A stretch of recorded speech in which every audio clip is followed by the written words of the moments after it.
pada tutorial kali ini kita akan memaparkan tentang bridging InasiBIGI yang terbaru.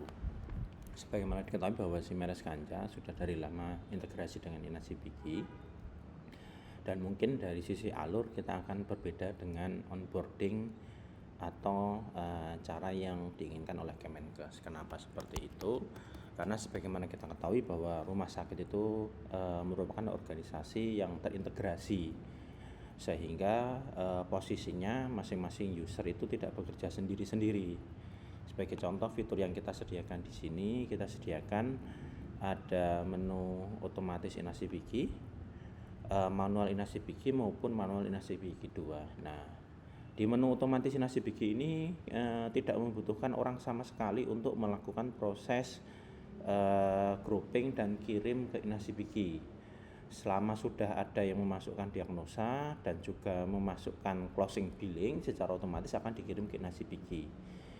Ini biasanya digunakan oleh rumah sakit yang dokternya sudah punya panduan praktek klinis, sehingga ketika dia sudah menginput data, nanti secara langsung ketika si bagian kasir mengclosing, datanya sudah secara otomatis masuk ke InasiBIGI tanpa diapa-apain lagi, seperti itu. Nah, terus kemudian di InasiBIGI 2, nah ini model di kita. Posisinya kalau kita lihat dari Kemenkes kan ada beberapa kali klik ya, tapi kalau di Simeres Kanja enggak, kita mengikuti alur yang lama.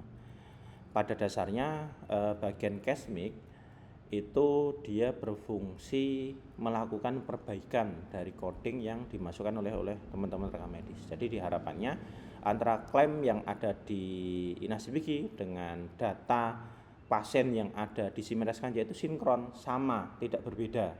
Ya, ini untuk menghindari juga nanti ketika terjadi audit. Jadi ketika dilakukan audit, dicek itu yang ada di Simeres dengan yang ada dikirim ke InasiBIGI sama atau tidak. Ya.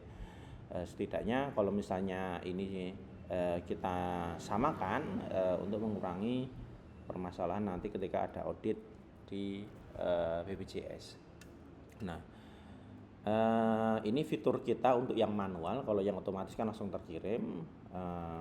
Manual 1 juga tidak perlu diklik-klik, hanya cukup diklik tombol kirim.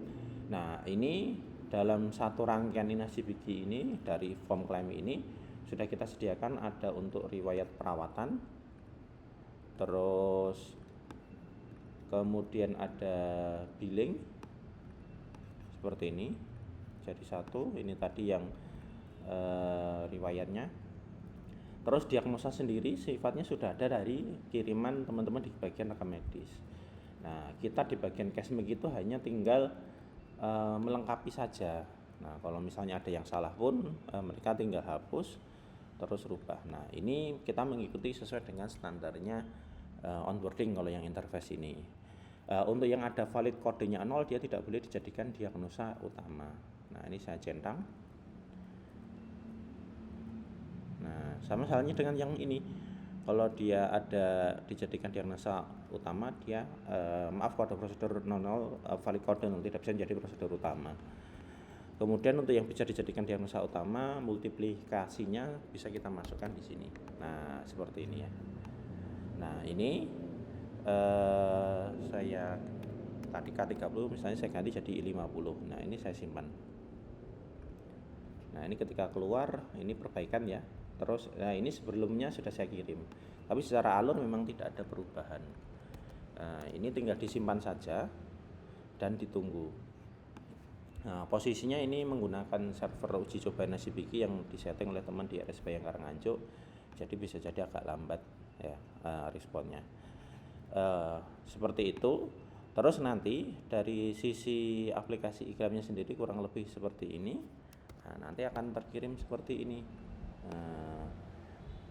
Tuh, langsung keluar. Nah, ini langsung proses InasiBIGI, terus dia langsung terimpor ke dari DRG secara otomatis langsung terimpor ke InasiBIGI. Nah, ini seperti itu. Jadi tidak ada lagi tombol impor, tidak ada lagi tombol masukkan diagnosa inasi Piki ya. Jadi sudah langsung ditangani oleh sistem. Kalau misalnya ternyata gagal bagaimana ya, saat pas kirim tadi nanti di sini ada pesan ya, kalau misalnya dia gagal ya cukup perbaiki diagnosa yang ada di sini lagi, kemudian kirim ulang dan simpan. Nah nanti dia akan mengupdate seperti itu.